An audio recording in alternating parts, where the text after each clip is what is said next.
What are you hearing about this second tier of quarterbacks? And I kind of hate to call them that because, JJ does have a national championship. But what are you hearing about the reaction teams are having to Penix, Nix, and McCarthy? I like the Rich isn't there, but we've still got those little reminders about Michigan winning the national title, Suzy. I would say this, JJ McCarthy, everyone is going to like the guy. And just watching him interact with people, it's so funny because, teams are always observing everything the guys are doing at the combine, who they're eating lunch with, what they're like walking through the halls. I become attuned to that stuff too. And JJ McCarthy, when he's just coming and going today, he's talking to, relatively low-level staffers or event staffers here, and everything is, sir and ma'am, and being very polite and thank you.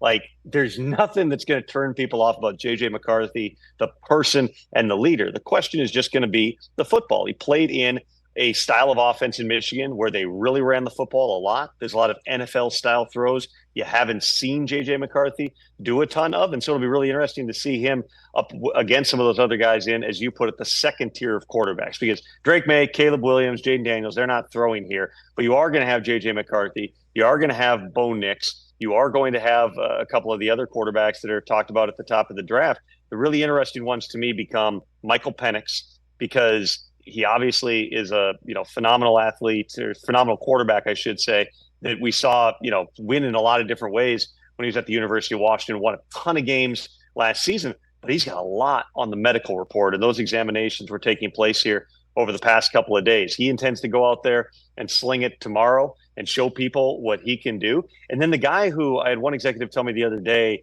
has helped himself the most coming into the combine is Spencer Rattler from South Carolina, because I think everybody knows some pieces of the Rattler story. He was a highly recruited high school player. He was on a Netflix documentary in which he did not come off well at all. He had a little bit of trouble toward the end of high school, goes to Oklahoma, and Caleb Williams goes to Oklahoma. He ends up transferring, going to South Carolina. I would tell you, everybody that I've talked to through this process, other South Carolina players, for instance, say that they've never seen any of that negative stuff on Spencer Rattler. The teams I've talked to, the NFL teams, have said his interviews have been really good. He seems to have learned a lot. He seems to have matured. And he played, granted, only a series, I believe, but he was the best quarterback out there in the Senior Bowl game. Led a touchdown drive, had a beautiful touchdown pass. Those are those little types of things. Now, I still don't know that Spencer Rattler plays his way into, let's say, being a day 2 pick or even a high day 2 pick, but I would not totally rule out somebody liking the upside, because there are reasons he was recruited the way that he was. There were a lot of circumstances involved. If he's got some of those things figured out from a leadership perspective and off the field and figuring out who he is, the talent's all there, and maybe somebody takes a stab at him a little bit sooner than everybody's expecting. Is Drake May being overshadowed? Are we not talking about him enough? Well, I think that anytime you've got a Caleb Williams, it's hard to, talk a lot about the number 2 quarterback. Just like a couple of years ago, there was so much talk about Trevor Lawrence. I don't feel like we talked that much about Zach Wilson, even though coaches at the time, some of them would tell me, like, Zach Wilson's tape last year was better than Trevor Lawrence's.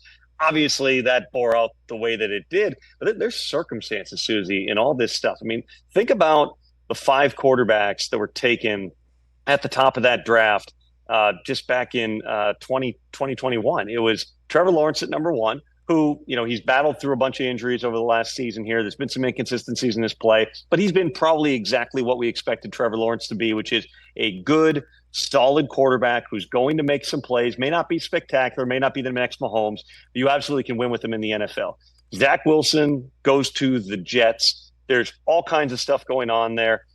Shows some things early on, gets benched, it goes badly. They bring in Aaron Rodgers. He's supposed to sit for a year and learn. Instead, 4 snaps later, he gets forced out there. He actually played well the first 6 games last year. Zach Wilson played pretty well at times, and then obviously he goes sideways. He gets benched multiple times. There's things written and said about him. His days are probably numbered now with the Jets, and they've granted him permission to seek a trade. Trey Lance, number 3, already is not on the team that drafted him. He's now a Dallas Cowboy. Justin Fields, quite possibly, is not going to be a Chicago Bear much longer. He was drafted number 11. And then Mac Jones was the last one drafted, and we just talked about him being traded. So that's 3 years ago, Suzy.